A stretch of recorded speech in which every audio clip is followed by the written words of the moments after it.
Good day everyone, it is Caitlin and today we are making some 1910s baby dresses from an original dress worn by my great-grandfather.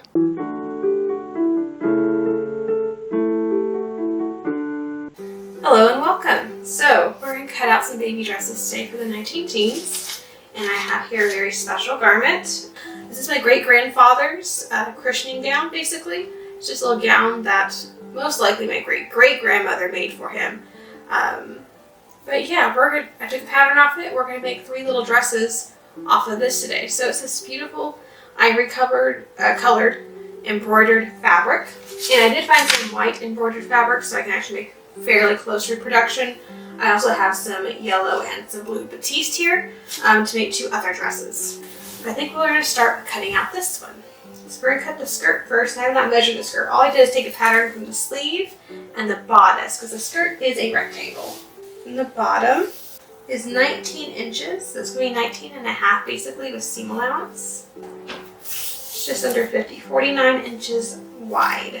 Actually, maybe a little bit wider. We'll just do the whole width of fabric like she did. Actually, it's exactly the same width. I wonder if I can rip this fabric. I don't know because the embroidery seems a little sketchy. Let's try it. Okay, it does work.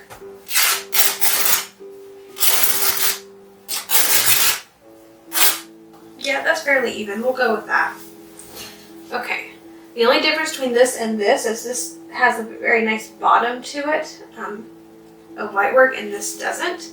Should have done a little bit more because this doesn't have a hem and mine will, but it'll all even out when I add the edging onto it. I'm so impressed that this rips. I did not think it was going to do that. So this is going to be the skirt. You know what? This needs to be ironed before I do anything, so let's cut that in a second. Let's go ahead and work on this. Let's start from this end because apparently this is the short end. Oh yeah. Okay. Now I'm going to need a hem, and I kind of want a deep hem on this. I think you like 2 inches. So the 19 and a half, so we're going to cut it 23 inches.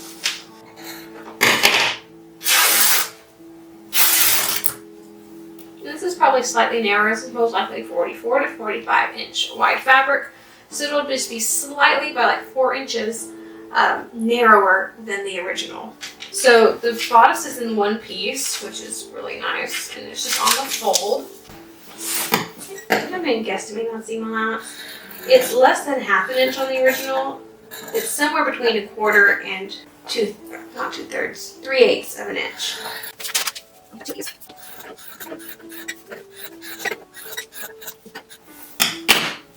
I kind of do wish I had my great-grandmother's 1907 treadle with me because it would have matched the time frame of this particular outfit.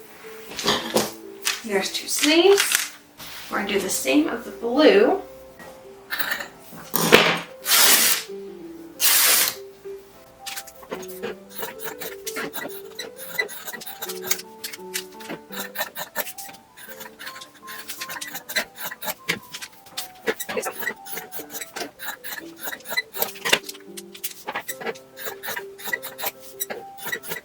Alright, step number 1, we are going to sew the skirt seams. So on the original, it's about 2 1/4 inches space left on top, so I did 2 3/4 because I'm using about ½ an inch seam allowance, a little less than that, but I just wanted that to be sure. And this will have the lovely selvage on it, as will the blue. The other one will just be left raw because the original's left raw.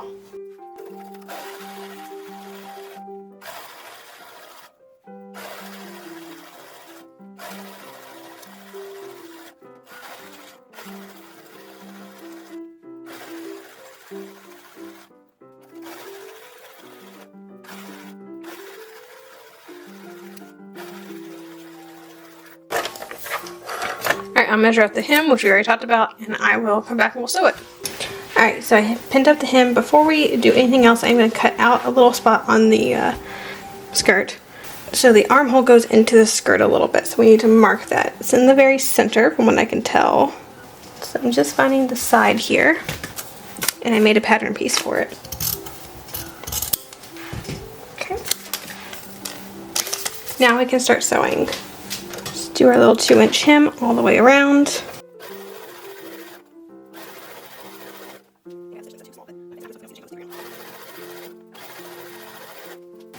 Yes, it is very bad practice to sew over needles or pins.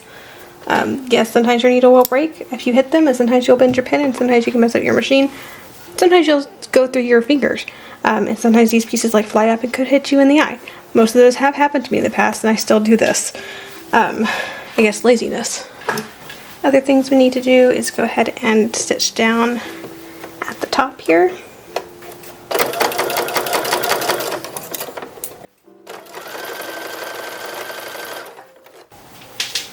So we pull out the original on the back. There is a nice little, it's a cross and then down, so it's kind of like a 7.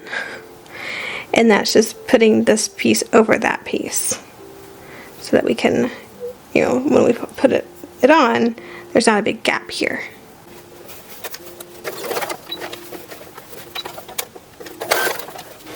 Alright, there's our 7.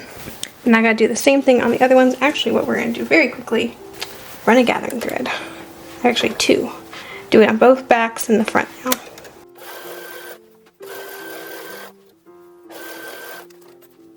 Alright, with the skirt done, we're going to start with sleeves. I'm just stitching down the seam line.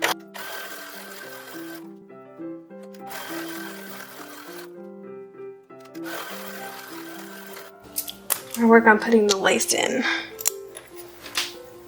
But on top of the lace, there's a little, I guess, bit of fabric that's used to finish this seam. This is going to be a lot of fun to sew because it's so tiny. This was probably going to be easier to sew by hand, but original shows it being done by machine, so we're going to continue with this.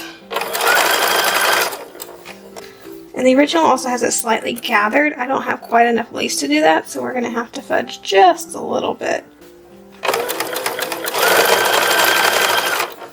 Okay. So that is sewn together. I'm going to turn this right side out. Fold this 2 times so I get like a little casing, and we're going to machine sew all the way across there. Also for the blue one, I'm going to use black lace because I am running out of lace options. Alright, I have all the sleeves prepped. So we got to do one more of the not so much fun working in this tiny little hole. If it had been up to me, I probably would have done all this by hand because shoving it into a machine is not fun. But we're following the original, so, you know. Apparently great-grandma's machine was easier. And sometimes the older machines with the tiny little feet, they're a lot easier to stick this sort of stuff in there. A foot on an old machine is about half the size of this one, and it can literally just fit on there, and it is a lot easier to sew on. I have an original lock stitch machine. It's at my grandmother's, so till we move, I'm not going to have access to it. I'm wondering if I do it this way, if it'll be a little bit easier. Won't be able to see as well. Oh, that is a lot easier. Okay, cool.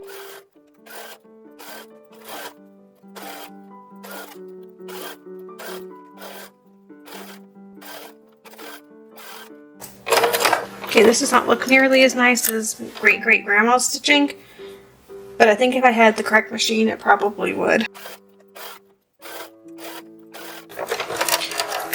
Alright, sleeves are all nice and prepped. I'll have to do some like cleanup work, but sleeves are prepped.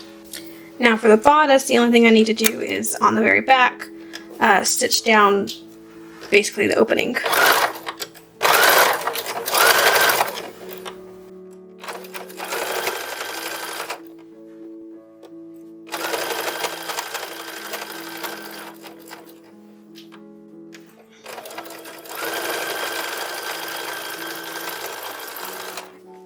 Next, I'm going to pin the bodice to the skirt, and we can sew all that. Alright, real quick, I did forget we need to finish off this neckline, and it's basically the same thing as the sleeves.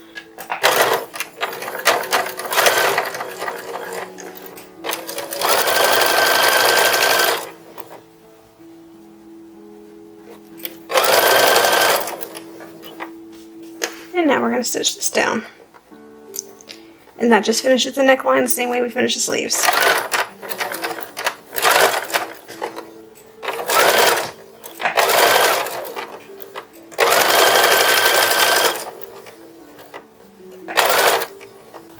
Alright, we're going to sew the skirt on. This will be the first step.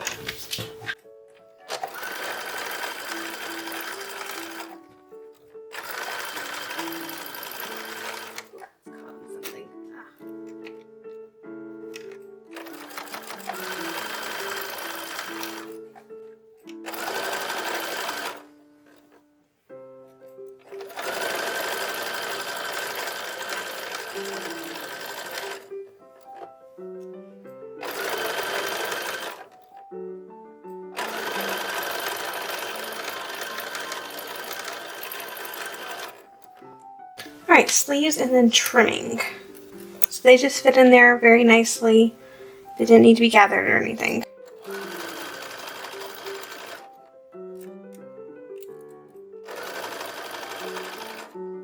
So I'm just going to take these pins out, because we are going to need to top stitch all the way across the, I guess the waistline. And that includes this little bottom section in the sleeve.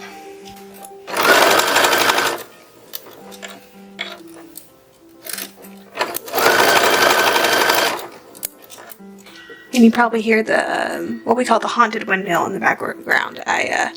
It's really nice today. It's the first day that it's been under 90 degrees in many, many months here. So I turn off the AC and I have all the windows open. But yeah, that windmill sounds like that all the time. We call it the haunted or the spooky windmill. And yeah, you can hear it now that I have the windows open. Turn the whole dress right side out. And I guess I'll just start from here. It's a very narrow stitch.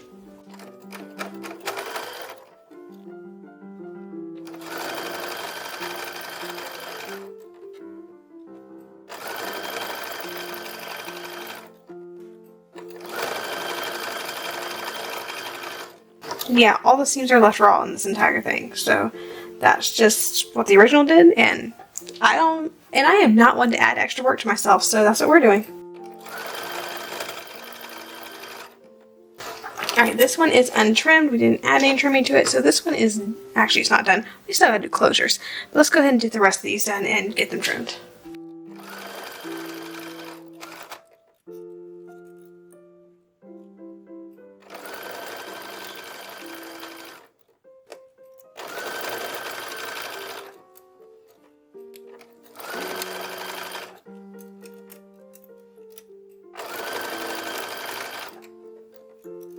And if I were doing it, I would have done the top stitching up to here, trimmed and top stitched at the same time, you know, kind of eliminating a step for myself.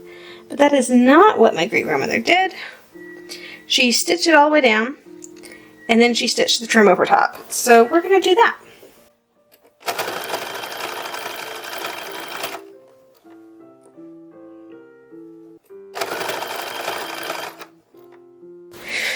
Now the blue one with the black lace trim, and we'll do buttons and buttonholes, which are all going to be done by hand. I know you could do machine-bound buttonholes by the 19 teens. Either my great-grandmother's machine did not do buttonholes, she didn't have the attachments, or she felt that it was faster just to do it by hand. For whatever reason, she chose to do it by hand, so I guess we'll do that too.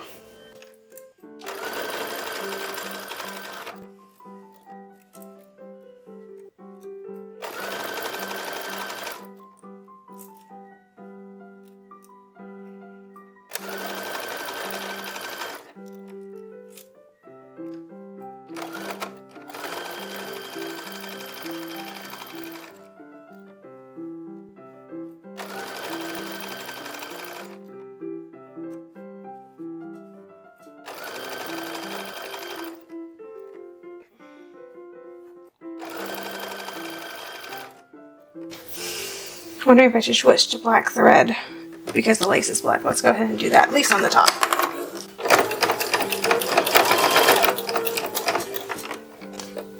Buttonhole time. Alright, buttons and buttonholes. So buttonholes first.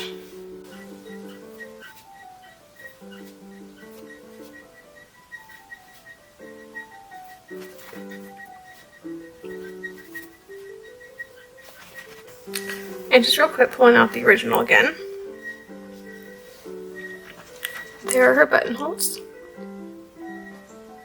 You may not be able to see it, but they're not extremely neatly done. And little mother of pearl buttons, which we are doing mother of pearl buttons in the exact same spots.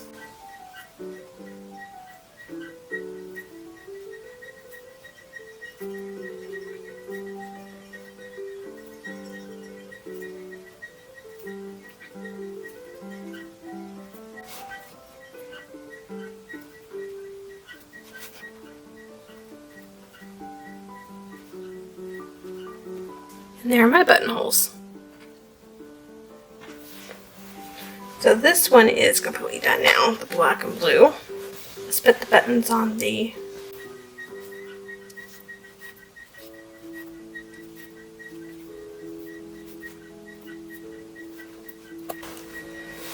Alright. So now I have the buttonholes on this one, and then the buttons and buttonholes on the yellow one, and we are done with this project. And here are the pile of dresses. This is the original. I'm going to set this to the side for a second. Just in my lap so we can actually look at the projects. So, plain yellow dress. One of them needed to be untrimmed, I think. I think that's a good thing. Have a plain one.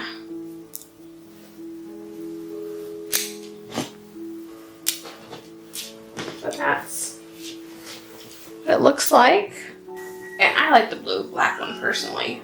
And black isn't necessarily a popular baby's choice, but I think it looks good together. I think it's enough of contrast where you can really kind of see the pattern of it, like the design. Definitely a very small body with a long skirt. Other than this one being like yellow and ivory, I think it's just ivory. I don't think it's actually yellow. I think it just needs to be washed, which I'm not going to do, so it's going to stay like this. Yellow is a closer color to this, but I do think this was ivory originally. I wish I had picked up some ivory fabric. I just didn't think about it. But yeah, adorable little dresses. Easy to make up. They really didn't take that long. I think the only thing I didn't do that I guess I didn't really pay attention to is the cuffs here are gathered, and I didn't do that there. But I was having a hard enough time getting that lace into that tiny hole with my machine and my foot. So once I realized the mistake, I was like, nope, we're not gonna mess with it. It was already too hard. I'm not redoing that. If I had my 1907 machine, I would have redone it or done it correctly the first time, but that just was not happening on my modern machine. But yes, the pattern for the original should be linked in the description if you would like to make your own version of it, your own copy of it. Measurements should be in there.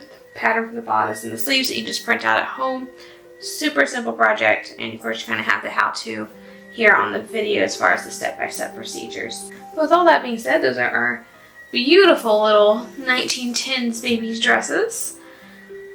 Next week we'll work on 1930s ones. If you enjoyed the video, please like and subscribe to the channel. Click the little bell notification so you're notified anytime I upload a new video, and as always, have a fantastic week, and I'll see you back here in the next video.